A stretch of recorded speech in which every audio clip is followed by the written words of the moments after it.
everyone. Thank you for tuning in to the Lifestyle is Medicine podcast. This is Daniel Cho, Managing Director of Pathways to Wholeness Lifestyle Medicine.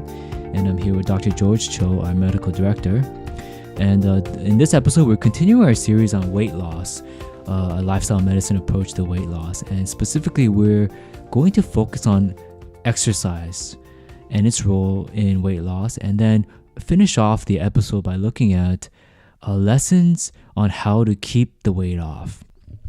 So for starters, let's first talk about this debate that some people call fork versus feet. So basically the debate is, what's more important for weight loss and obesity? Is it what you eat, or is it you exercise? What is more important for weight loss? So what are your thoughts? What's more important? Well, I think the saying goes that you can never outrun a bad diet. So I think when you look at the scientific evidence, it seems to suggest that the most important aspect, if we were to compare the two, would be your diet. And then exercise seems to be very important in terms of keeping the weight that you've lost and keeping it off. So if I were to choose one or the other, it would be diet for initial weight loss. But of course, the two have to go together. So sometimes we pit this aspect of health against that aspect of health. But it's really both of them are necessary for effective weight loss. Yeah, I think that's right. I think both are really important. And at least from what I've heard and read, it seems like in the obesity space, the most experts and professionals agree that your diet is probably what's most important. For sure. But the question sometimes is necessary, because I've met people who want to lose weight, and instead of adjusting the diet, they actually spend a lot of time working out. I've actually seen patients do this, right. And really they're working against their own interests in doing that.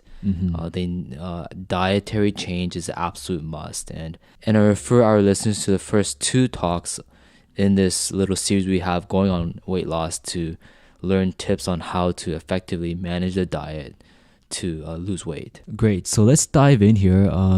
So what are the current physical activity guidelines, and are they different for weight loss? Yeah, so that's a great question. The Canadian physical activity guidelines right now recommends about 150 minutes per week of aerobic physical activity. But there seems to be studies that suggest that for weight loss, that it is more effective if you go beyond just the recommended guidelines. So any type of activity would be great, and more people need to be doing that. And we definitely need more people to be meeting the physical activity guidelines of 150 minutes of moderate to vigorous aerobic activity every single week. But there are studies that shows that going beyond the 150 minutes is actually more effective. And it seems like even for long-term weight loss, that even going up to 250 minutes per week of aerobic activity is actually the most effective. So when we talk about effectiveness, initially beyond 150 minutes will give you probably the best results. And for longer term, we look at 250 minutes per week. So to make it simple, that comes out to something like this. For initial weight loss, approximately 25 minutes per day for maybe 6 days a week. And then for longer term, you're looking at up to 40 minutes of aerobic physical activity per day for 6 days per week. So it's a little bit more than the physical activity guidelines recommend. And that's aerobic exercise. So 25 minutes per day for 6 days is aerobic exercise? That's right, aerobic exercise. The guideline says 2 days of strengthening exercises, so weight training and things like that. So this is on top of the 150 minutes. So for weight loss, is aerobic exercise the key? Because I know people who they want to lose weight. I think this is especially guys. They want to lose weight and they go to the gym, but then they don't really like running on the treadmill, for instance. So they just pump weights. Is that effective? Lifting weights helps you build muscle mass and it burns calories. But, the American College of Sports Medicine, they have a position paper on physical activity and weight loss, and in that position paper, they strongly recommend aerobic physical activity as really the main modality to use.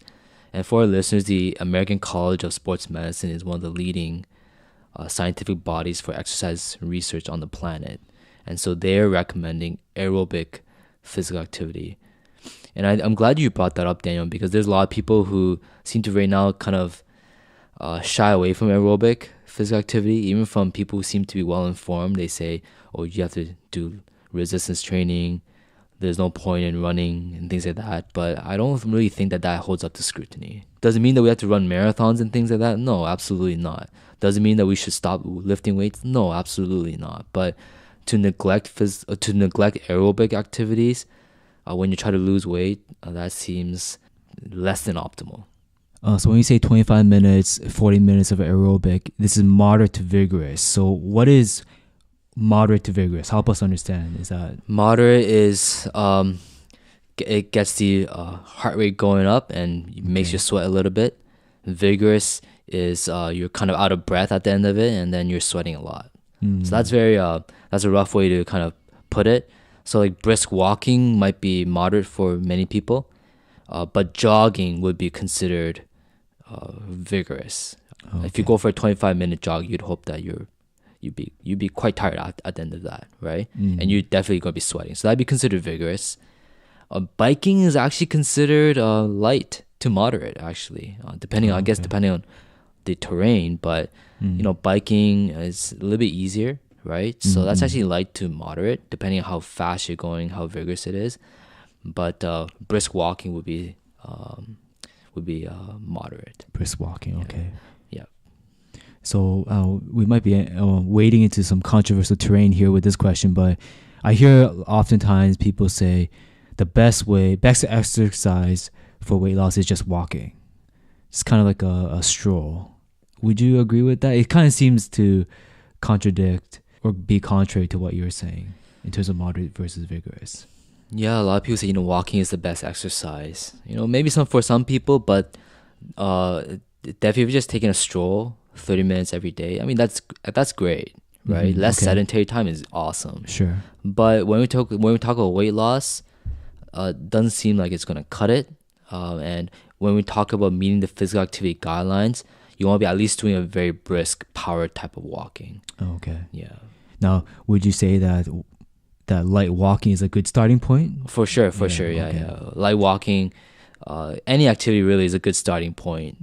Getting people into just habit of getting them into the mindset of exercising, that's important. But you want to get up to the meet the guidelines at least, and maybe a little bit beyond that. So let's talk about now. We've talked about what to eat, how to eat for weight loss. We've now talked briefly about physical activity. So now let's talk about how to keep the weight off. So how to sustain the achievements that we've attained. So what do researchers know about keeping the weight off? Yeah, that's an excellent question. And so many people they struggle in this area. This is the big question. This right? is the $1 million question. Of course, yes. Yeah. It could be said that it might be. You could say that it's easy to lose the weight, but it's definitely very hard to keep it off. Right? We met so many people, and our listeners probably have met so many people who've lost weight, but they've lost it many times only to gain it back again. So we had to look at the science, and there's something called the National Weight Control Registry. Okay. And this is a registry of thousands of individuals who've lost at least 30 or more pounds and who've maintained that weight loss for at least 1 year. Okay. So these are people we call weight loss champions. These are people who we consider successful weight losers, right? And when they looked at these people, they found some very common characteristics amongst these people, which seems to help these people keep the weight off. And so a few of them are, first, during the weight loss program that they adopt, they lose as much weight as possible. Right? So it seems like the more weight you lose during the program, the easier it is to then keep the weight off. Second is they stay physically active. And this is really important because you can't just exercise to lose the weight, but then stop it once you've attained the weight that you want. It seems like these individuals who are successful at keeping the weight off, they stay physically active. So I think that'd be something I would really encourage people to do if you're considering weight loss. If you have a friend or loved one who's trying to lose weight, get them to start exercising and then help them to see that physical activity is going to be a part of their lifestyle until the day of their death, pretty much. It has to be part of their lifestyle, not just part of some temporary program. And that's what lifestyle medicine is all about. That's right. Yes. Yeah. Yes. It has to become your lifestyle. Yeah. And then this is a very interesting one. Number 3 is they hit the 2-year mark. So it seems like when these individuals, when they're able to keep the weight off for 2 years, that after that point it becomes easier. So keeping the weight off for at least 2 years, it seems like that is like kind of the point where after that it's going to become easier to keep the weight off. And point number 4 is very important, is to keep on the diet. So these individuals, they're not doing crash diets. Yeah. They're not doing just temporary diets. They stay on that diet, right? And that leads to the next point, which is they keep on practicing restraint and self-control. So they don't do cheat days and I've reached my goal, now let's eat whatever, right? They maintain self-control. They're strict. They don't indulge and they stay on the diet. Now, Daniel, this has huge implications because these individuals, if they're staying on their diet, then clearly their diet plan wasn't some gimmick diet. Right. Right? The stuff that we talked about in the first part of this little series that we're doing on weight loss, the fad diets, right? Because clearly these diets are not sustainable, right? So I think people have to find a diet that they can maintain for the rest of their life, right? And I think we talked about that in the second part of this series on what to eat for weight loss. We believe it's a whole foods, plant-based diet, and so forth. So go on a diet that you can maintain for life, stay on it, and also continue to practice self-control and restraint. And another point is they found that these individuals, they stay on a low-fat diet. Yeah, they don't eat a lot of dietary fat, which is something we talked about before, right? And when you adopt a whole foods plant-based diet, that's generally lower in fat. Right. So, and it seems like people from the Weight Control Registry here, these successful weight losers, they practice at least some type of lower dietary fat, which goes contrary to this whole paleo and ketogenic fad that's going around. Right. And the last one is very interesting. They weigh themselves several times a week. So some people, they want to stay away from the weight scale because they're afraid of what it's going to say, or they feel bad or something like that, right? But no, these individuals, they actually weigh themselves. And, that has a psychological effect. It helps them to keep track. It helps them to keep accountable, when they see the weight scale, because the weight scale doesn't lie. To many of our patients in clinic, I tell them, the weight scale is actually your friend because it doesn't have any bias against you, just telling you the facts without any judgment, right? It just tells you as it is, and so it's your friend. And so these individuals, they actually weigh themselves several times a week.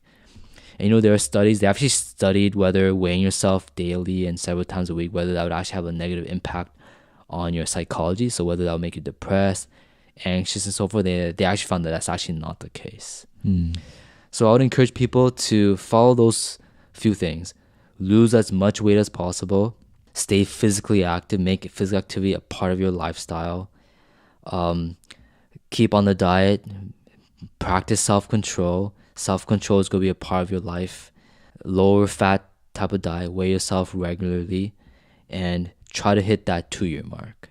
The thing about weighing yourself several times a day is very interesting to me because I know in the area where I've did my work in public health, they talk a lot about weight stigma, and they, like you're saying, they feel that the weight is like a bad thing. It's stigmatizing, but when it really comes down to the individual level, and you're going through a program, it seems to me that it makes sense that it would be important to continue monitoring yourself and your progress. I mean, if maybe weighing kids in school and stuff like that, there could be a debate about that. It might not be the best thing, but at the individual level, when you're going through a bariatric program, it seems really important.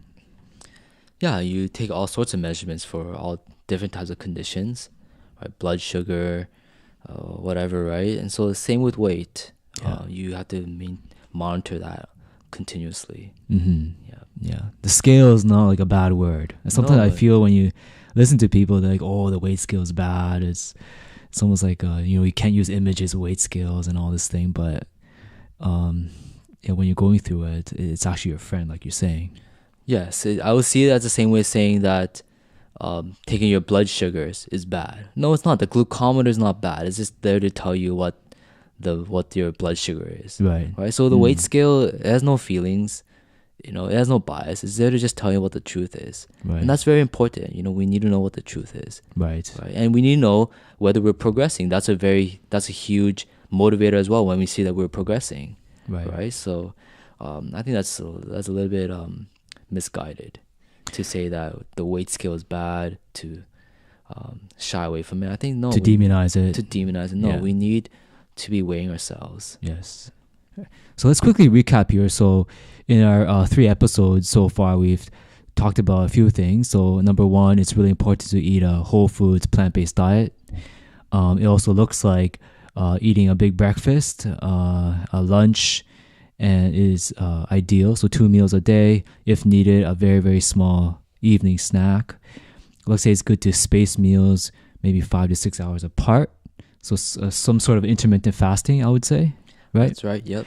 And we're looking at 150 plus minutes of per week of aerobic physical activity, and the principles that we just talked about for adopting a lifestyle to keep off the weight, which is really at the core of what lifestyle medicine is all about. So anything else you want to add? No, I think these are all great principles that we discussed. And I think maybe the last thing I'll tell our listeners is that, weight loss is a journey.